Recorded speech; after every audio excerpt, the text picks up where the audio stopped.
So thank you for having me today. I'm really excited to be here because Senior Solutions is something that I am a big advocate for. I've been working to help the senior community both as a director of senior programs and also as a volunteer. I started doing volunteer work to help our seniors have social support about 10 years ago, and I really enjoyed it, so I got into it full-time as a career. But my presentation is about activities of daily living necessary for aging in place. So what does aging in place mean? Aging in place is the ability to age in the housing of your own choice. How many people here have a grandparent that is living at home with them? Okay. How many people have grandparents that are living alone in their own homes? Okay, good, good. And how many people have grandparents that are not able to live at home, that have to live in a nursing home or a skilled nursing facility? Great, so very few people have their elders in a nursing home. So my programs at Bay Area Community Services are designed to keep seniors in the housing of their choice and out of nursing homes. That is what we call being able to age in place.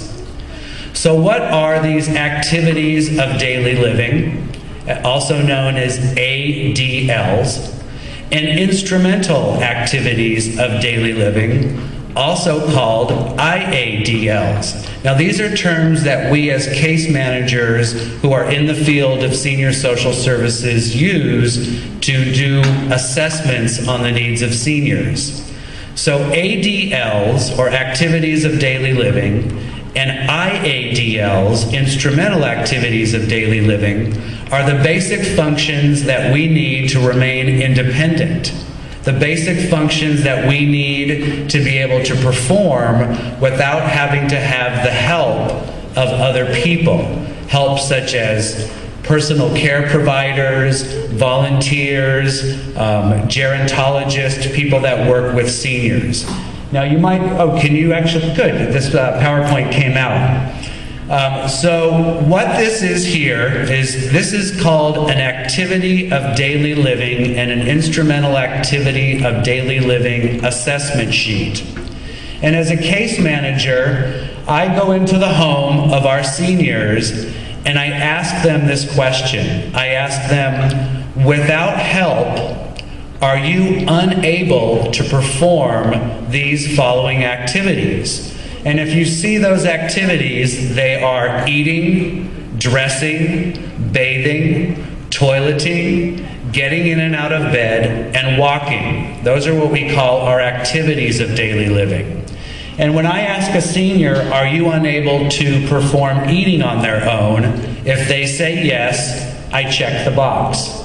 If they tell me that they are unable to dress themselves, I check the box. If they are unable to bathe themselves, I check the box. So for every checked box, I total up those and I come up with an activity of daily living score. The higher the score, the more at risk a senior is for needing help and not being able to age at home on their own. Now, you cannot perform activities of daily living without being able to perform what we call instrumental activities of daily living. For example, you cannot eat for yourself or eat on your own without being able to prepare your own meals. And you also cannot eat on your own without being able to shop for your own food.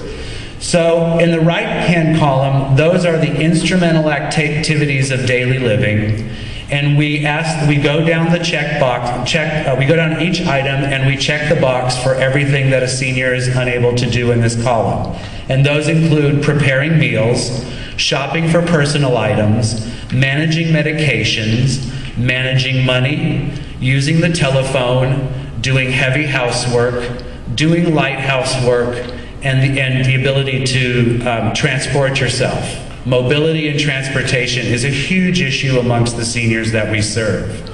So what I'm asking you to do is our junior scientists, as I've been calling today, or our people that are going to be coming up with these solutions, is to take one of these sheets, which I have at table 11 in the other room. Everybody come over and get one from me if you haven't.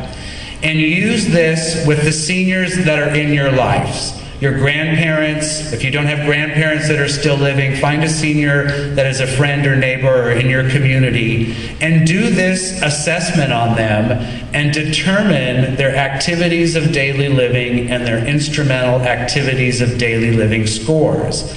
That will enable you to see what type of needs they have. Each one of these areas, eating, dressing, bathing, preparing meals, shopping, managing money, using the telephone, each one of those areas is an area that you could creatively develop a solution to help seniors. And that is a very thorough and comprehensive list. That is everything we need to be able to live a well life and be independent. So again, why are ADLs and IADLs important? Well, they help determine the needs of seniors so we can provide solutions for keeping them independent and out of nursing homes. How can you use these ADLs and IADLs?